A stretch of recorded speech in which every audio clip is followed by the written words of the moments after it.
Ya, sebelumnya Assalamualaikum warahmatullahi wabarakatuh. Waalaikumsalam warahmatullahi wabarakatuh. Saya ucapkan terima kasih kepada kalian semua yang sudah berkenan hadir dalam ruangan ini. Bagaimana kabar kalian? Baik, Bu. Alhamdulillah, semuanya kabarnya baik. Semoga kita selalu diberikan kesehatan sehingga kita bisa melakukan semua aktivitas yang kita inginkan. Sebelum memulai kegiatan pada pagi hari ini, alangkah baiknya kita berdoa terlebih dahulu ya. Saya pimpin berdoanya, kalian yang mengaminkan. Oke, siap? Siap. Oke, berdoa mulai. Selesai. Pada pagi hari ini kita akan melaksanakan konseling kelompok. Konseling kelompok merupakan suatu proses hubungan interpersonal yang dilakukan oleh seorang konselor, kalau di sekolah namanya adalah guru BK, dengan sekelompok klien, kalau di sekolah namanya siswa.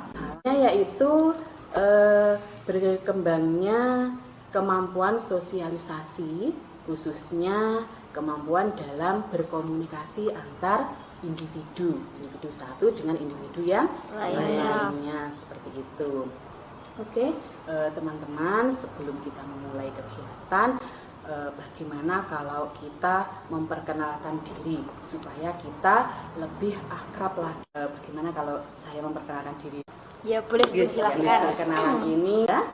Perkenalkan, nama saya Eni Setiawati, bisa kalian panggil Bu Eni ya. Kemudian hobi saya itu kuliah. Ya, mungkin itu perkenalan dari saya ya. Selanjutnya kalian yang memperkenalkan diri. Dimulai dari mana? Dari Kopet. Dari sini. Assalamualaikum warahmatullahi wabarakatuh. Waalaikumsalam warahmatullahi wabarakatuh. Nama saya Kopet Masadewa dari kelas 8H. Hobi saya adalah memancing. Oh ya, memancing. Kemudian cita-citanya ingin jadi apa? Saya bercita-cita ingin menjadi guru di dalam bidang seni. Oh, luar biasa. Semoga cita-citanya tercapai ya, teman-teman. Amin. Terus selanjutnya? Nama saya Lintang Aditya Nugraha dari kelas 8I. Hobi saya memancing, cita-cita saya jadi presiden. Wah, jadi presiden ya. Selanjutnya? Perkenalkan, nama saya Putri Nurhan Sosabila dari kelas 8I dan bisa dipanggil Salsa atau Putih. Ya. Terus hobi saya adalah voli dan saya bercita-cita sebagai perawat. Oh, perawat. Iya. Cita-citanya sangat mulia Pak semuanya. Perkenalkan, nama saya Bintang Hidayatur Rahmah dari kelas 9H. Hobi saya adalah membaca dan cita-cita saya menjadi seorang polwan. Oh ya. Oke, terima kasih. Kalian sudah memperkenalkan. Saya harapkan kalian terlibat aktif ya pada saat proses kegiatan ini. Ya. Ya, Bu. Apakah kalian sudah siap ke tahap berikutnya? Sudah. Teman-teman, pada konseling kelompok pada pagi hari ini kita hanya mempunyai waktu 40-50 menit saja untuk pemecahan masalah kita. Bagaimana? Apakah waktu segitu cukup? Cukup Ya? Cukup. Oke. Iya. Dalam bimbingan dan konseling itu ada beberapa asas yang perlu kita ketahui dan kita terapkan di sini. Yang pertama adalah asas kesukarelaan. Asas kesukarelaan itu di mana nanti sampai semua secara sukarela mengikuti konseling kelompok ini. Jadi tanpa adanya suatu paksaan. Seperti itu. Terus yang kedua yaitu asas keterbukaan, yaitu selama proses konseling kalian harus terbuka mengungkapkan semua permasalahan yang telah kalian hadapi. Karena nanti kalau sampean tidak terbuka, maka tidak akan ada solusi pemecahan dari suatu masalahnya. Seperti itu, ya. Yang ketiga yaitu asas kerahasiaan. Jadi kalau asas kerahasiaan itu apapun nanti yang kita bicarakan di sini, kita harus merahasiakan semuanya. Tidak usah diborkan di luar dari kegiatan ini. Oke, bisa dipahami semuanya? Bisa. Kan mengucapkan ikrar konseling kelompok. Ikrar konseling kelompok. Ikrar konseling kelompok. Saya dengan ini menyatakan bahwa Saya sanggup dan bersedia Saya sanggup dan bersedia menerima, menyimpan, memelihara, menjaga, dan merahasiakan segala data dan atau keterangan lainnya yang saya terima. Baik, silahkan mengungkapkan permasalahan yang kalian hadapi saat ini. Masalah yang sering saya hadapi adalah semangat belajar saya yang setiap hari semakin menurun. Oh ya, terus selanjutnya. Permasalahan yang saya sering alami, jika nilai saya jelek, saya sering dimarahi ibu. Oh ya, selanjutnya. Permasalahan yang sering saya alami, uang saya sering dipinjam teman, susah untuk meminta. Kalau permasalahan saya sulit berbicara di depan umum dengan teman-teman. Oh, kurang percaya diri seperti itu ya. Selanjutnya Putih. Saya seperti Kopet, Bu. Semangat belajarnya semakin hari semakin menurun. Oh ya, terus yang Saya terakhir. juga, Bu, apalagi kalau pelajaran itu udah sulit dan merasa bosan. Wah, ini komplit sekali ya. Sudah pelajaran itu berarti ada salah satu mata pelajaran yang tidak disukai ya. Ya, benar Sudah sekali, bosan, kemudian jenuh, ditambah ngantuk. Kira-kira yang kita bahas dari 6 permasalahan ini, permasalahan siapa ya? Bintang. Oh, bintang. Berarti tentang tidak berminat terhadap satu mata pelajaran. Iya, teman-teman setuju ya? Setuju. Ya. Bintang, kira-kira kamu bisa mengungkapkan permasalahan kamu secara detail. Baik, terima kasih kepada teman-teman. Masalah saya sangat menjadi pikiran buat saya, yaitu kurang berminat pada salah satu mata pelajaran. Kadang saya itu sempat berpikir pelajaran itu sangat penting, Bu. Ya. Tetapi saya kok kurang tertarik. Setiap waktunya pelajaran itu mood saya berubah menjadi jelek. Oh, gitu ya.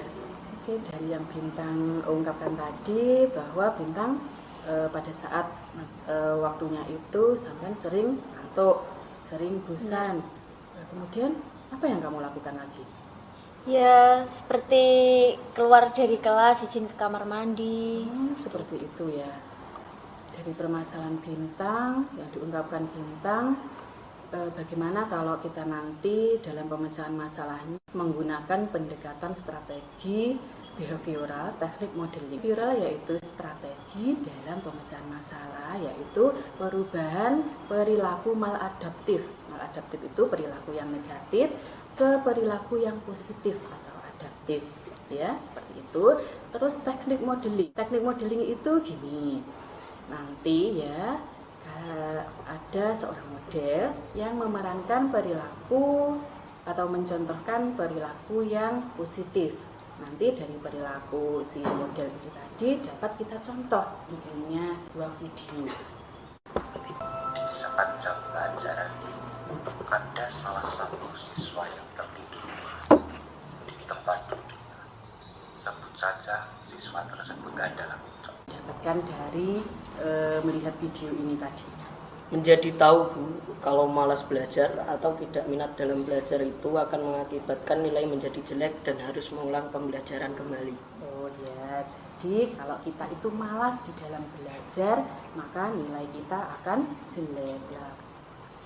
Dari teman-teman terkait dengan permasalahan dari si Bintang, mungkin ada yang bisa membagikan solusi. Kalau saya gini, Bu, Ya. dengan mengenal lebih jauh pelajaran itu bisa membuat Bintang lebih tertarik pelajaran itu. Oh, dengan mengenal lebih jauh, maka Bintang akan Bintang tertarik dengan pelajaran pelajaran itu. itu. Ya, mungkin ada yang lain.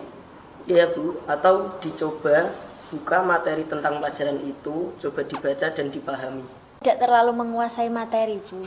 Oh, tidak terlalu menguasai Ya, materi. terus kemudian ceramah saja gitu loh, Bu. Jadi saya tuh merasa bosan dan tugasnya ngantuk. juga banyak. Tuh enggak paham sama sekali, Bu, tentang pelajaran itu. Saya bingung yang mau ditanyakan apa. Memang dari awal itu saya tidak suka dengan pelajaran itu. Mungkin metode pembelajarannya dibahas seperti kayak bermain gitu.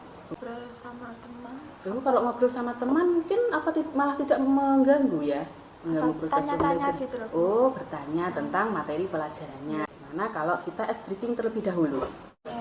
Tepuk jari 1 tik, tepuk jari 2 tik tik, tepuk jari 3, tepuk jari 4 tok, tepuk jari 5, berbunyi semua tok tok 1 2 3, mari bergembira.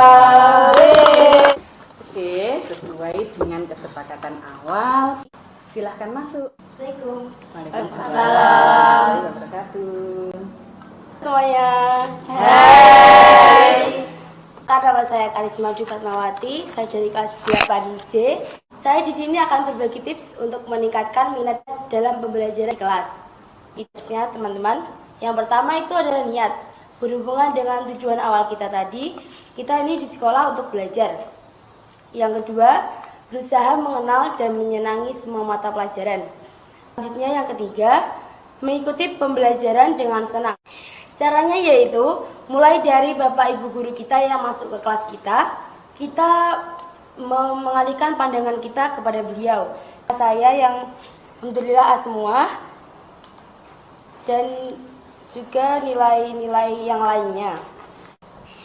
Ya mungkin itu saja ya teman-teman, tips yang dapat saya bagikan. Semoga bisa menjadi inspirasi untuk teman-teman. Tetap semangat dan jangan putus asa. Sekian, terima kasih. Oke, terima kasih Nak Karisma. Bisa duduk, yuk. Di sini ya. Baiklah, tadi Nak Karisma sudah membagikan tips bagaimana cara untuk meningkatkan minat dalam belajar. Baik teman-teman, saya akan mengucapkan kembali apa yang telah disampaikan oleh Karisma. Yang pertama adalah niat, kembali ke tujuan awal. Kita sekolah tujuannya hanyalah untuk belajar. Yang kedua, berusaha mengenal dan menyayangi semua mata pelajaran yang ada. Yang ketiga, mengikuti pelajaran dengan senang. Apa yang sudah disampaikan oleh Nak Bintang itu sudah sesuai ya dengan apa yang telah disampaikan oleh Nak Karisma tadi. Seperti itu ya. Menurut teman-teman bagaimana? Bagus Bu, semoga kedepannya Bintang bisa bersikap seperti itu tadi. Ya, nanti pasti Bintang akan lebih semangat lagi ya belajarnya. Bagaimana Bintang yang kamu rasakan saat ini? Ya, saya akan mencoba apa yang disampaikan oleh Bu Eni dan teman-teman dan Karisma juga terutama. Semoga setelah ini saya bisa merubah sikap saya menjadi lebih fokus pada saat proses pembelajaran. Ya, bagus sekali apa yang sudah Bintang ingin capai. Jadi mudah-mudahan segera terwujud. Bagaimana perasaan Bintang sekarang? Yang saya rasakan lega, bisa mendapat pemecahan masalah dan saya yakin saya bisa menyelesaikannya, Bu. Terus, Terima kasih teman-teman semua atas sarannya. baik Bintang, itulah teman-teman kegiatan kita pada kali ini, di mana Bintang sudah berusaha mengurangi sikap negatifnya selama proses pembelajaran nanti. Teman sudah berkenan untuk mengikuti konseling kelompok hari ini. Semoga apa yang kita laksanakan hari ini bermanfaat bagi kita ya. Amin. Assalamualaikum warahmatullahi wabarakatuh. Waalaikumsalam warahmatullahi wabarakatuh. Ya, kalian bisa kembali ke kelas.